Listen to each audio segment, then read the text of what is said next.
Hello everybody, my name is Benjamin Bloom. I have just witnessed Brentford 3, QPR 1 on Sky Sports at Griffin Park. We are live on YouTube. If you saw the game or just want to comment, do get involved in the stream here. First game of the day. We've got 11 out of the 12 games all happening today. Sometimes we get Friday, sometimes we get Monday. So busy day today, and Brentford start it off by closing up the gap on Leeds and West Brom at the top of the table. That gap is closed to 6 points. It's a huge gap that's been there probably for 3 or 4 weeks now. It needs some kind of slip up, but 6 points is 6 points, and Brentford fans are now looking at it and seeing that West Brom have got to go to Griffin Park. They're seeing that Forest have got to go to Griffin Park, and they are seeing that Leeds are on there. Sandra says, am I not at games today? No games for me today, busy weekend elsewhere. So I will be at 2 games, one on Tuesday and one next Saturday. Let's talk about this one. Let me give you the teams and then we'll go through the action at Griffin Park. So standard from both clubs, actually, what I expected roughly with the selections. Brentford went for the full rotation in the FA Cup, so not much point talking about changes because there's loads, but it was Raya in goal, Dalsgaard and Henry the fullbacks, Pinnock and Janssen. Pinnock still pinning down that place at centre half. Norgard is the sitting midfield. It's Jensen and De Silva, so a little bit more creative than when Makocho's in there. He adds a bit more steel. Not saying who's better or worse, but I do like the creative side of that midfield three. And then down the left, Benrahma, down the right, and Mbeumo, down the middle, Watkins, that much fabled front three. Now, QPR, they've scored 5, and then they've scored 6, and then they've scored 5 with 2 different configurations. They've gone back to the league configuration here, so it's a 4-2-3-1. Remember, run by Mark Warburton, who had years at Brentford as manager there, so he returns to Griffin Park. Lumley in goal, Kane and Manning are the fullbacks. No Leisner at centre half, heading everything away, so it was Cameron and Hall are the centre backs. Bull and Amos, the 2 sitting central midfielders. You've got Samuel down the right, Chair in the 10 position, Eze down the left, cutting in on that right foot of his, and Wells is the forward. So they managed to get, again, all 3 of those youngsters off the front there. Here we go. QPR don't start the game too badly.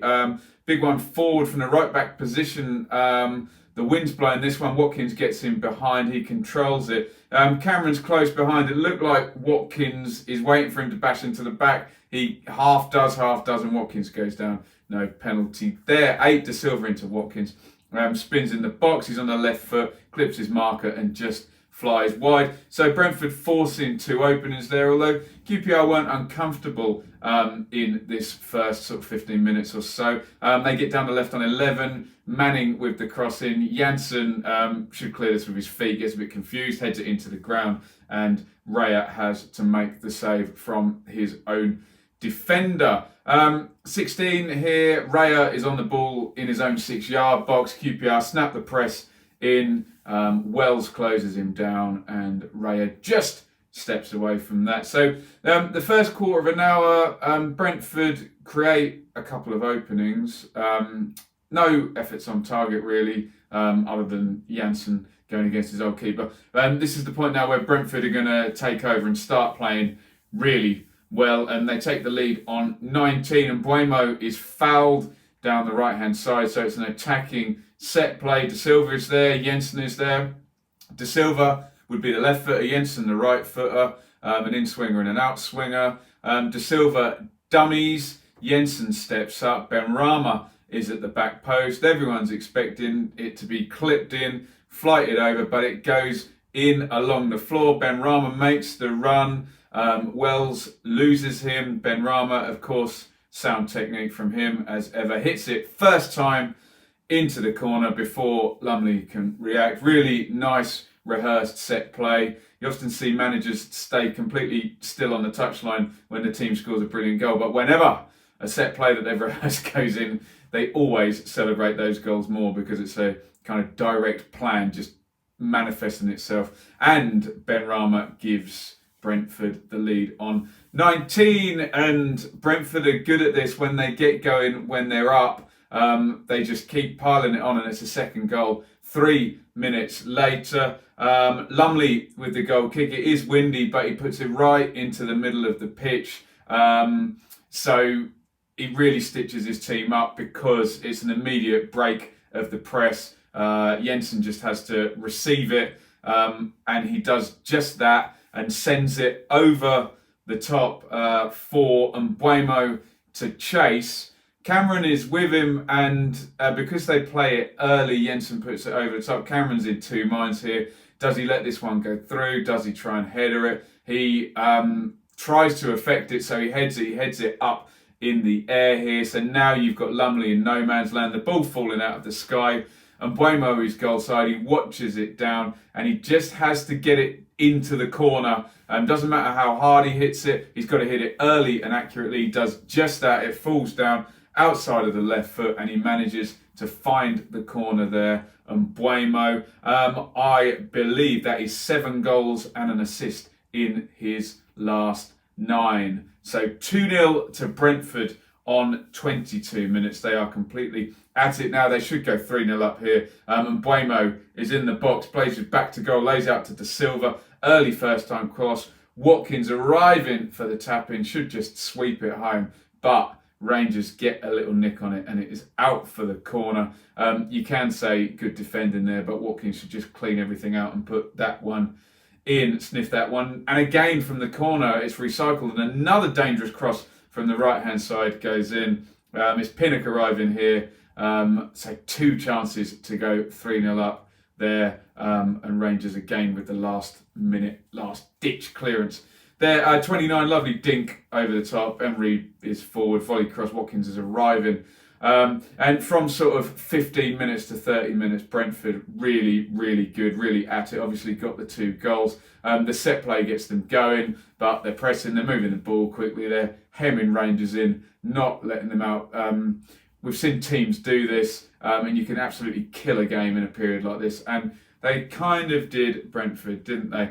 And they're going to go 3-0 up here on 32. It's another set play goal here. Inside left position, reasonably straight. Higginbottom points out in the commentary that they keep it nice and wide, which is clever. It's harder to mark.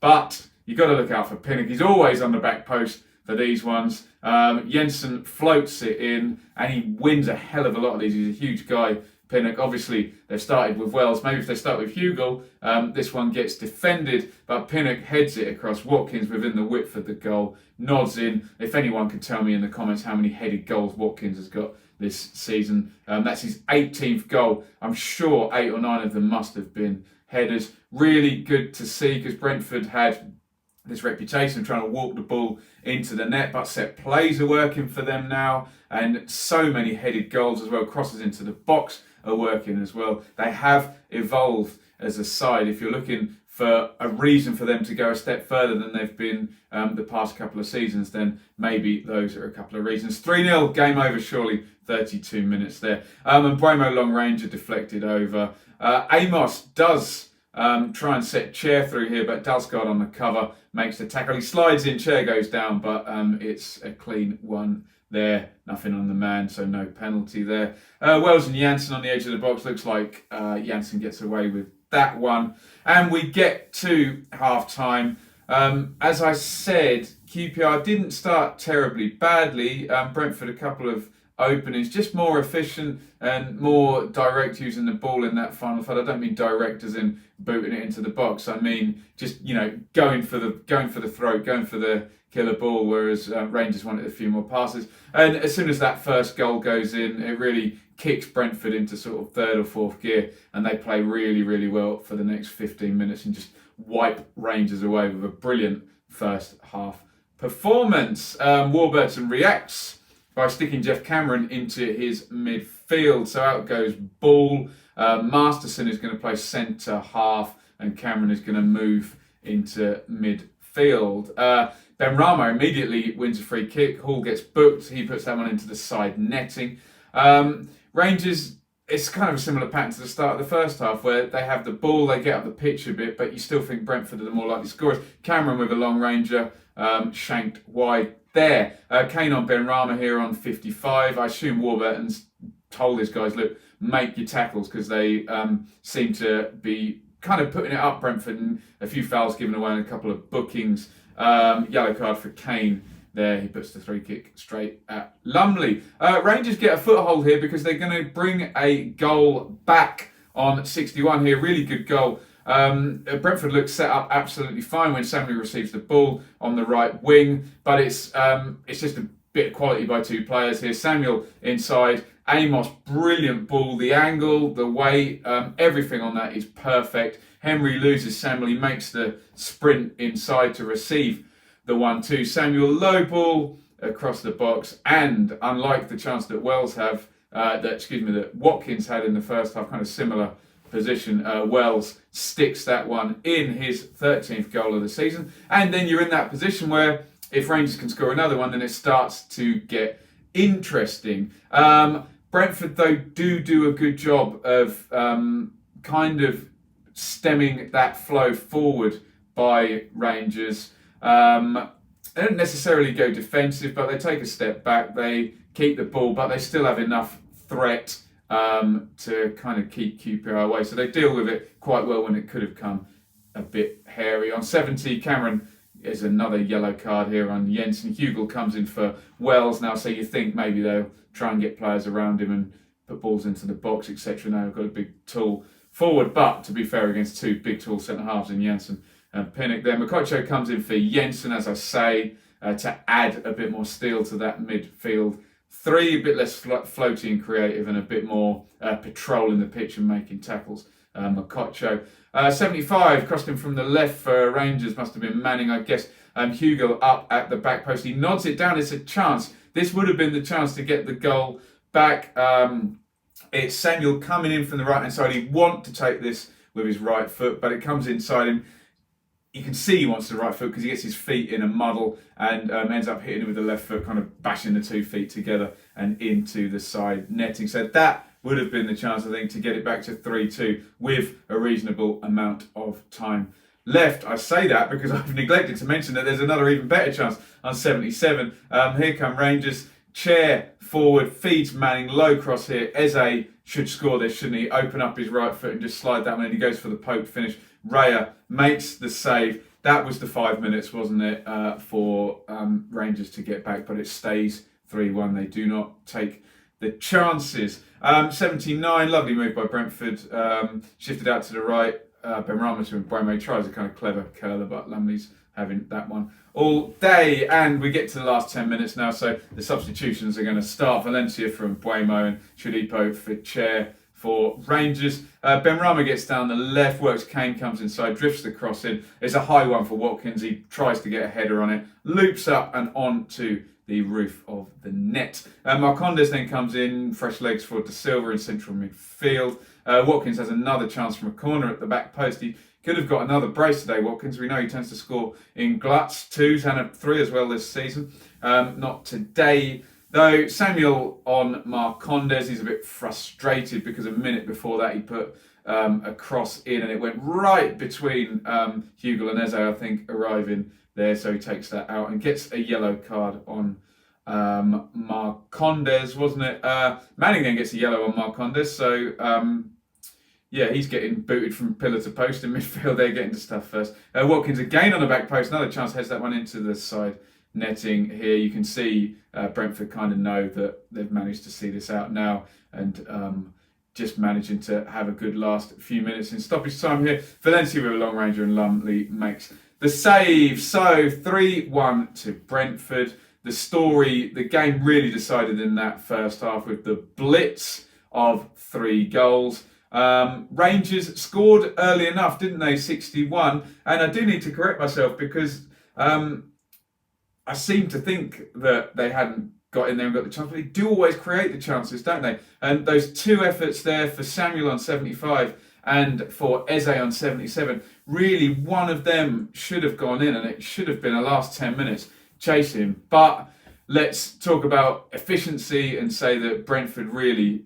took their chances to get in front. I know I've reeled off a couple of misses by Watkins as well, but in context, Rangers should have been back in it at the end. But I think just that sweeping 15, 16 minutes of 3 goals in the first half just really paid to it. Brentford reaching really high levels. Their 6th straight home win for Brentford, 7 wins in 8 games at home. And as I mentioned, Forest, Leeds and West Brom all still to come. If they can, and they need wins over Leeds and West Brom, and they need to not lose to Forest. And then there may be some kind of automatic promotion race. The way we're looking at it now, it needs an exceptional run from 1 or 2 teams, and it does need a fall off. It needs Leeds or West Brom to drop down to 1.3 points per game, and for Brentford or Forest to really push on and win the games against the rivals for anything to happen. If things kind of stay in unexceptional form, as in Leeds and West Brom are just decent, then it's going to take something pretty spectacular, a 7-8 game win streak probably from Brentford, West Brom or Fulham to get anywhere near. Brentford are doing the business though, aren't they? I said the difference between the kind of fluffy teams that we've had the last couple of years that have flattered to do this and then not managed to do it is the defensive record is now good. They can defend set plays and they can score from set plays. And they've got this extra thing of seem to be able to score from crosses and from headers, with Watkins getting quite so many. You would worry about an injury to one of the front 3, but at the moment, Brentford in really, really good form. And if they keep it up and one of Leeds or West Brom does have a bad run or a continued bad run, because they have both slowed down points rise over the Christmas period, then there is something in it for Brentford. But you would think, without those extraordinary happenings, that it would be a playoff that Brentford are preparing for. And then your worry is, Brentford, can they win the home game and can they get out of the away game? They have lost 9 games this season. They've won 14. So there is potential for them to win a playoff semi and lose a playoff semi. They're losing 1 in 3.